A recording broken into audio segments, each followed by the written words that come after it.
Sparing boring details, I've been an active psychic my entire life. I grew up in a haunted house and learned to deal with my paranormal world from a very early age. Not much phases me these days. So, this was July of 2020, when I got to have one of my few experiences I would dub as a terrifying one for me.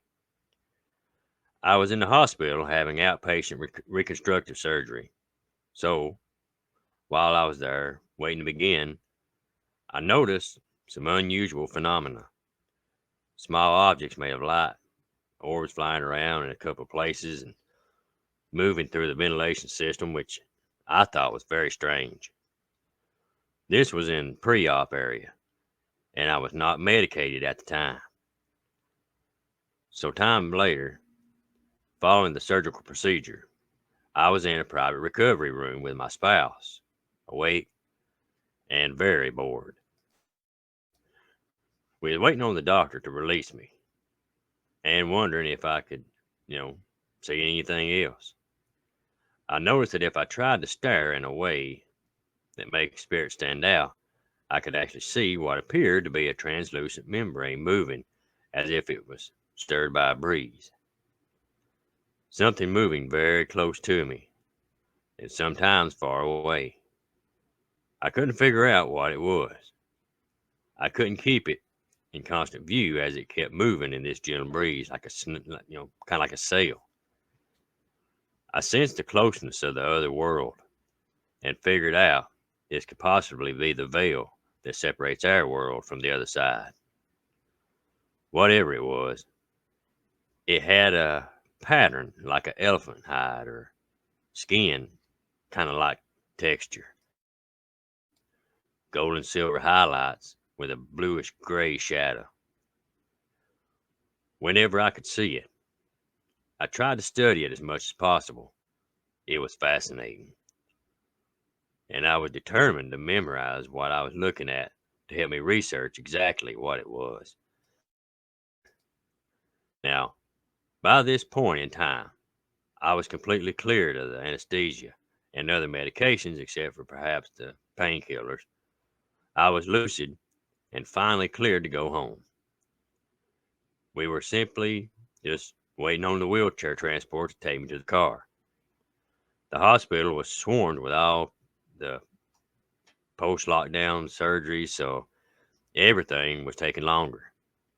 Well, suddenly I got the feeling of immense power in the area. Something I knew meant to be and passive as something you might not want to be seen by about. At the same time, I heard a deep in the chest rumbling growl, not a snarl. I was trying to look at this veil material in front of me. So the veil was between me and the open hospital door, looking out into the busy corridor where the growl was coming. My immediate thought was somebody was moving heavy equipment like a tool chest down the hall. But the sound was organic and yet not right for any animal I knew.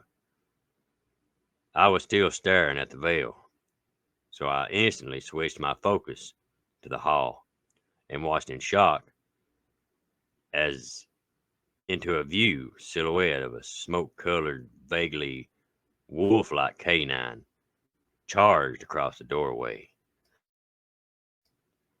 It seemed slightly larger and much thicker than a German shepherd, with a deep chest, stocky neck, and a shaggy mane of hair around its broad, heavy shoulders.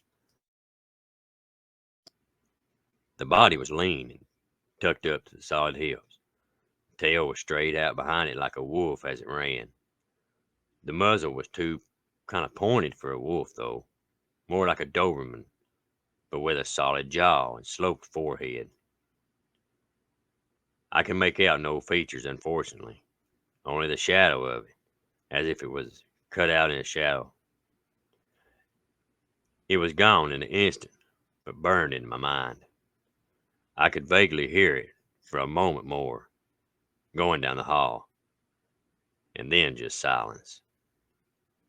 I knew the coldness in my gut, the electricity. I could feel that this was indeed a hellhound, and that it was here for somebody.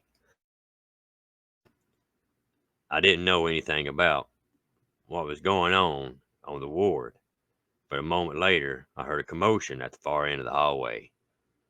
A lot of loud talking, mostly female voices, some male. And then perhaps 30 seconds of my seeing this creature. There was a code blue called on the end of the hallway, and then more commotion.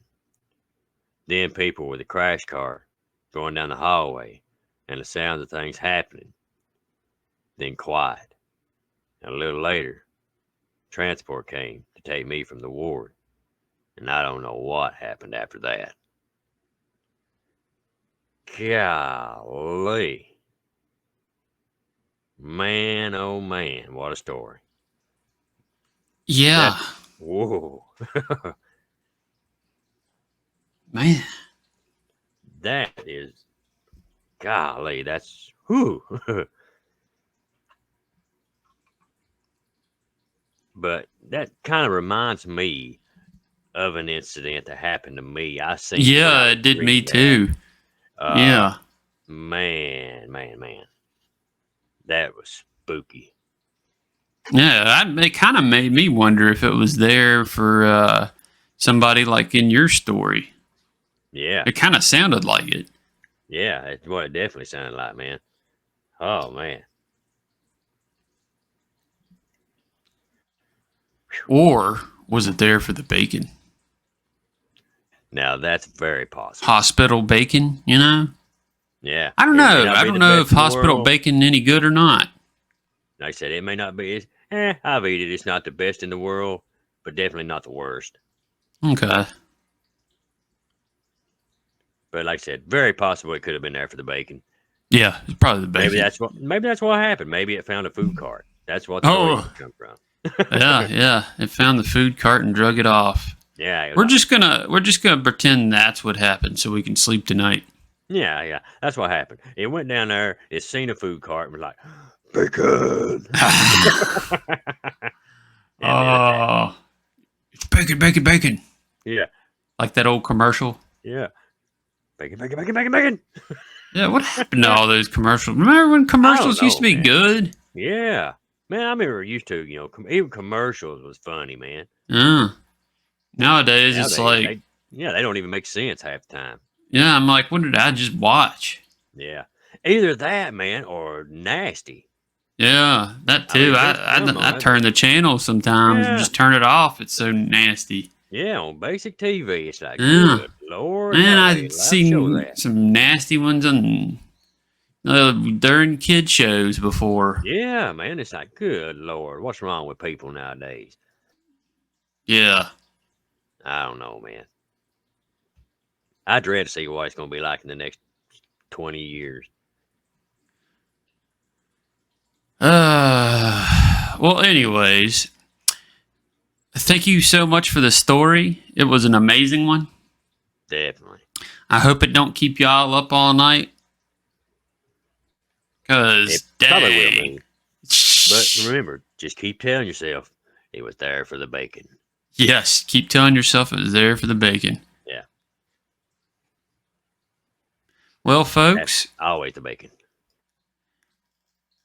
As always, if you want to send in a story, you can email us at spookyappalachia@gmail.com, or you can send it via snail mail to spookyappalachia at P.O. Box 569, Radford, Virginia 24143.